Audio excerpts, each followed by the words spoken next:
Standing here, near the top of the 199 steps, we have commanding views of Whitby, and it was these views that inspired the famous novelist Bram Stoker. Bram Stoker wrote his novel Dracula between the years of 1890 and 1896. And since the novel's publication, it has never ever been out of print.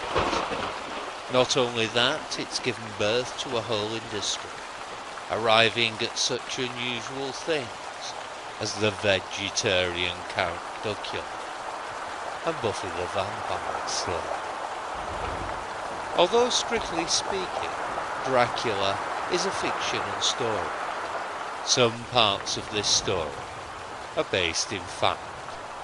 Dracula arrives in Whitby in a shipwreck during a storm, and this shipwreck crashes into the end of Tate Hill Pier on the east side of the town.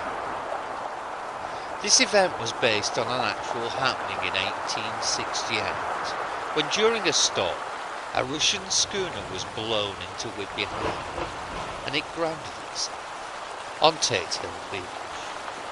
Stoker's Dracula, arriving in Whitby disguised in the form of a large black dog, was no accident.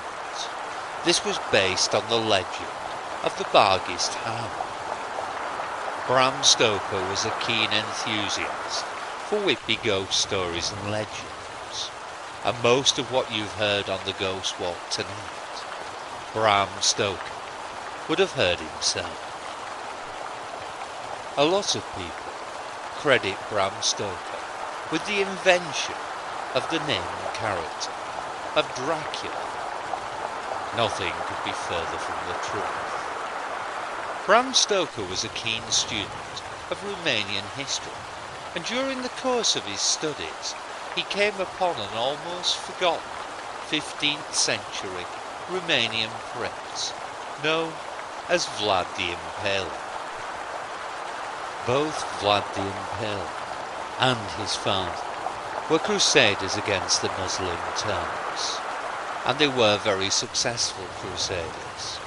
In fact, so much so that the Holy Roman Emperor awarded his father a title for his services to Christianity, and this title was Dracula, which basically means member of the Order of the Dragon. When Vlad's father was assassinated and his eldest brother blinded with red-hot pokers and buried alive, the title was passed on to young Vlad, and it was traditional in Romania at that time for a young man inheriting a father's title to add an A to it, so Dracula became Dracula. Vlad Dracula makes Stoker's fictional count seem somewhat tame. He would impale many thousands of his Turkish enemies while holding feasts and banquets for friends and relations. He was rather fussy about his impaled bodies. He liked them displayed high up on hillsides, and not only that, arranged in pretty patterns, interlacing crosses and circles and squares. Other hobbies and interests included boiling up large cauldrons of human heads, and technically, Vlad Dracula was a vampire. On several occasions, he was seen to dip his breath in the blood of his victims. It was considered a very poor career move to take Vlad Dracula. Bad news, because chances would be you would leave his company with your hat rather firmly nailed to your head. If you can imagine a terrible deed, Vlad Dracula did it. And as you can also imagine, he came to a rather bad end. He was ambushed by his Turkish enemies and beheaded, and his head was actually sent to the Turkish capital, Constantinople, where it was displayed on a pole to show the Turkish people that the dreaded impaler was dead. His headless corpse, that was buried within the walls of a monastery at Snagov in Romania. So now, sadly, everyone knows he's not buried in St Mary's Churchyard. When Bram Stoker wrote Dracula, he certainly did his research, and he based the female vampires in the story, and to some extent the Count himself, on a 17th century Hungarian countess known as Elizabeth of Bathory. Not only was Elizabeth fabulously wealthy and powerful, she was also very beautiful. It is believed she became brutalized at the age of 6 when she saw a gypsy stitched alive into the belly of a horse as punishment for selling his children to the Turks. Elizabeth was married to the famous crusader Count Nadasdy. He was a rather brutal character, and it is believed that he introduced her to the arts of torture.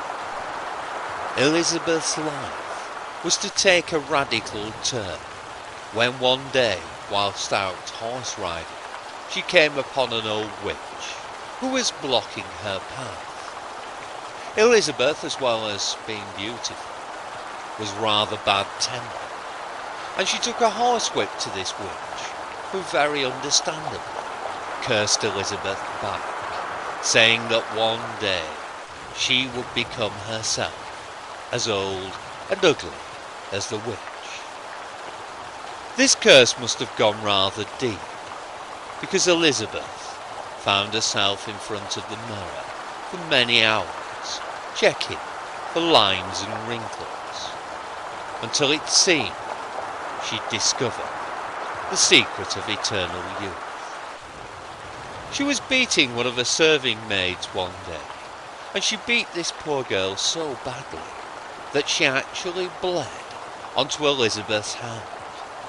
And when Elizabeth washed the blood away, she did fancy that the skin where the blood had been looked rather younger, rather fresher. As a result of this one small incident, Elizabeth, with the aid of accomplices and a local sorceress called Dorka, took to kidnapping Hungarian peasant girls and draining them of the blood, which she bathed in as a regular beauty treatment. And for a number of years this did work rather well, until she started to notice the odd line, the odd wrinkle here and there, and she asked her accomplices what the problem might be. They suggested to her that maybe the blood of peasant girls was not quite good enough, that she needed to bathe in rather better blood, and they suggested to her that she opened at a castle a finishing school for aristocrats' daughters. And they were most certainly finished when they got there. Kidnapping peasant girls was one thing in 17th century Hungary. Doing likewise with aristocrats' daughters, that was quite another, and it was not long before Elizabeth was brought to trial, but not before she worked her way through 653 girls. She actually kept a handwritten record of all her victims. Elizabeth was not to be executed for her crimes, however.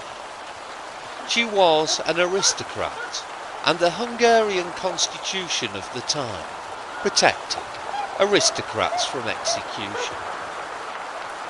She was instead bricked up inside a room of her own castle, with nothing more than a small hole in the wall through which she was fed, and nothing to look at apart from a crucifix.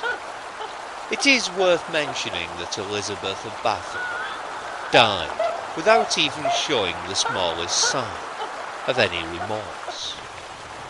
It is also worth mentioning that there are one or two rather practically minded local historians who will tell you that Bram Stoker dreamt up Dracula after a rather bad Whitby crab supper.